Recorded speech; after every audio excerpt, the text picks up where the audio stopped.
To watch this topic in Hindi, skip the video to 3 minutes and 6 seconds. Hello everyone, welcome to another episode of Legal Update, a new initiative of Drishti Judiciary. Today's topic of discussion is Implementation Status Report on RERA. First, let us see why is it in the news. Recently, the Ministry of Housing and Urban Affairs has released a report on the implementation status of the Real Estate Regulation and Development Act, that is RERA. Let's look at the background of the Real Estate Regulation and Development Act 2016. RERA legislation came into effect on May 1st in 2017. It aims to protect home buyers and promote investments in the real estate industry. It provisions for the establishment of a real estate regulatory authority in each state. The purpose of RERA is to act as an adjudicating body for speedy dispute resolution. Let's look at key findings of the report. All states and union territories except Nagaland have established rules under the RERA. Among them, 32 states or UTs have established real estate regulatory authorities, with 27 being permanent and 5 interim. Ladakh, Meghalaya, Nagaland and Sikkim are yet to establish their regulatory authorities.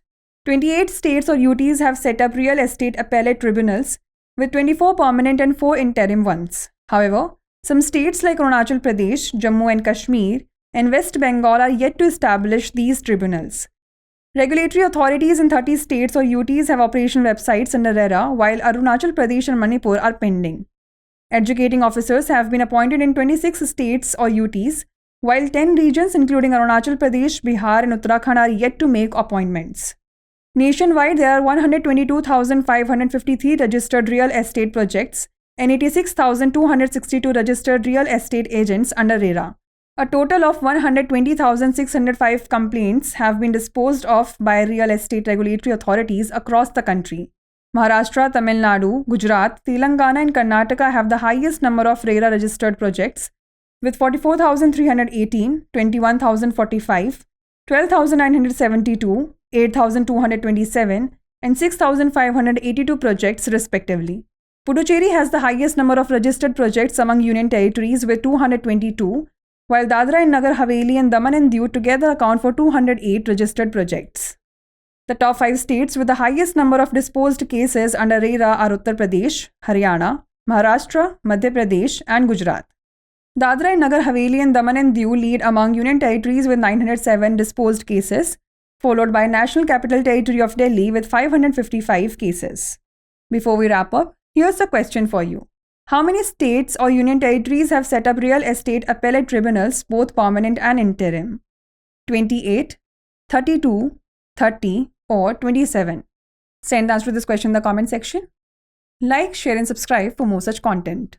नमस्कार, दृष्टि judiciary की नई पहल legal update programme में आपका स्वागत है। आज हमारी चर्चा का विषय है रेरा पर कार्यान्वयन स्थिति रिपोर्ट। सबसे पहले जान लेते हैं ये चर्चा में क्यों है। हाल ही में आवास और शहरी मामलों के मंत्रालय ने रियल एस्टेट विनियमन और विकास अधिनियम के कार्यान्वयन की स्थिति पर एक रिपोर्ट जारी की है। चलिए जान लेते हैं रियल एस्टेट विनियमन एवं विकास अधिनियम 2016 की पृष्ठभूमि। रेरा कानून 1 मई 2017 को लागू हुआ। इसका उद्देश्य घर खरीदारों की सुरक्षा करना और रियल एस्टेट उद्योग में निवेश को बढ़ावा देना है। यह प्रत्येक राज्य में एक रियल एस्टेट नियामक प्राधिकरण की स्थापना का प्रावधान करता है। रेरा का उद्देश्य शीघ्र विवाद समाधान के लिए निर्णायक निकाय के रूप में कार्य करना है। आइए जान लेते हैं रिपोर्ट के मुख्य निष्कर्ष। नागालैंड को छोड़कर सभी राज्यों और केंद्र शासित प्रदेशों ने रेरा के तहत नियम स्थापित किए हैं। उनमें से 32 राज्यों या केंद्र शासित प्रदेशों ने रियल एस्टेट नियामक प्राधिकरणों की स्थापना की है, जिनमें 27 स्थायी और 5 अंतरिम हैं।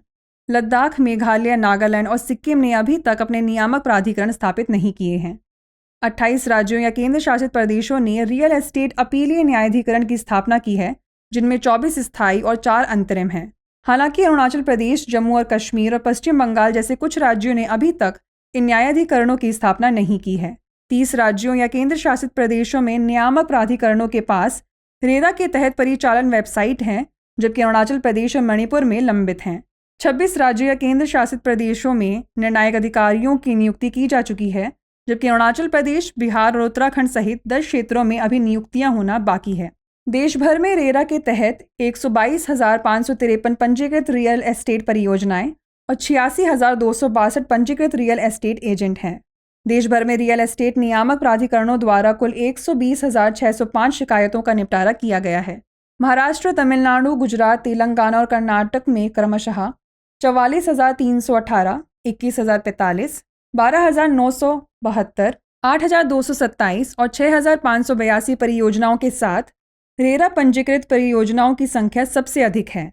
पुडुचेरी में केंद्र शासित प्रदेशों में सबसे अधिक 222 पंजीकृत परियोजनाएं हैं, जबकि दादरा और नगर हवेली और दमन और दीव में कुल मिलाकर 208 पंजीकृत परियोजनाएं हैं। रेरा के तहत सबसे अधिक निपटाए गए मामलों वाले शीर्ष 5 राज्य उत्तर प्रदेश, हरियाणा, महाराष्ट्र, मध्य प्रदेश और गुजरात हैं। दादरा और नगर हवेली और दमन और दीव 907 मामलों के निपटारे के साथ केंद्र शासित प्रदेशों में सबसे आगे हैं। इसके बाद 555 मामलों के साथ राष्ट्रीय राजधानी क्षेत्र दिल्ली है। आइए नोट कर लेते हैं अभ्यास प्रश्न। कितने राज्यों या केंद्र शासित प्रदेशों ने स्थायी और अंतरिम दोनों तरह से रियल एस्टेट अपीलीय न्यायाधिकरण स्थापित किए हैं? 28, 32, 30 या 27? इसका उत्तर हमें कमेंट सेक्शन में ज़रूर भेजिएगा। ऐसी और वीडियोस देखने के लिए लाइक, शेयर और सब्सक्राइब करना ना भूलें। धन्यवाद।